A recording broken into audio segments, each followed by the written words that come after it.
जय हिंद। इस प्रश्न को बिहार एसएससी और बिहार पुलिस में पूछा गया है। प्रश्न कह रहा है कि नीचे एक ही पासा के दो प्रारूपों को दर्शाया गया है। जब ऊपर के फलक पर बिंदुओं की संख्या 4 हो तो निचले फलक पर बिंदुओं की संख्या कितनी होगी। मैं साथियों, प्रश्न कह रहा है कि 4 जो बिंदु है इसके निचले वाले फलक पे कौन सी बिंदु होगी। मैं साथियों, इस प्रश्न को मैं 2 विधि से हल करूँगा।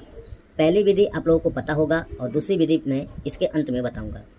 चलिए पहली विधि को हम लोग सीखते हैं। पहली विधि में बताया गया है कि जब भी 2 पासा दे दे और दोनों पासा में कोई भी अंक कॉमन हो तो उस कॉमन वाले अंक को लेकर आप घड़ी की दिशा की तरफ चलते रहिए और जो मान प्राप्त होगा वही आपका उत्तर होगा। जैसे कि इन दोनों पासा में 4 जो अंक है वो कॉमन है, तो 4 के बाद क्या आएगा, 4 के बाद आएगा 5, फिर आएगा 1।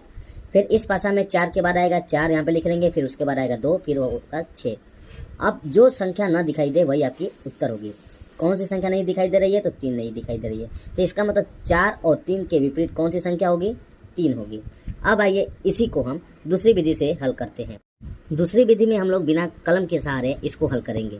मैं साथियों, मैंने पहले ही बताया था कि सबसे पहले पासा दे दे आपको, तो इस पासा को आप ये पता करिए कि ये पासा सिंपल पासा है यानी कि साधारण पासा है या मानक पासा है। अगर सिंपल और मानक 2 दे दे तो इसका जो रिजल्ट आएगा वो हमेशा सिंपल में होगा, और मानक दे दे तो इसका उत्तर भी हमको मानक में ही ज्ञात करना पड़ेगा। तो सबसे पहले आप चेक करिए कि ये पासा सिंपल है या मानक है। तो देखिए 5 और 1 जोड़ेंगे क्या होगा, 6 होगा। तो इसका मतलब ये क्या हुआ, मेरा पासा ये मानक पासा हुआ। सिंपल पासा उस पासा को कहते हैं जिसका योग 7 हो, जबकि ये 7 नहीं आ रहा है तो इसका मतलब ये मानक पासा हुआ। ठीक, फिर दूसरी को हम चेक करेंगे तो दूसरे में भी 6 2 8 हो जा रहा है, 4 2 6 हो जा रहा है, इसका मतलब ये भी जो है ये भी मानक पासा है।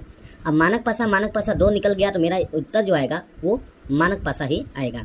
मानक पासा का रूल ये कहता है कि जब भी कोई संख्या दे और उसका विपरीत मान जोड़ने पर उसका जो उत्तर आना चाहिए वो 7 आना चाहिए। तो देखिए 4 पूछ रहा है, 4 के विपरीत मान कौन सा होगा, तो 4 में ऐसी कौन सी संख्या जोड़े कि 7 हो जाए, तो 4 में हम 3 जोड़ देंगे तो 7 हो जाएगा। तो इसका मतलब मेरा विपरीत मान क्या निकल के आया है, 3। तो इसका भी उत्तर हमें इस विधि से 3 प्राप्त हो गया।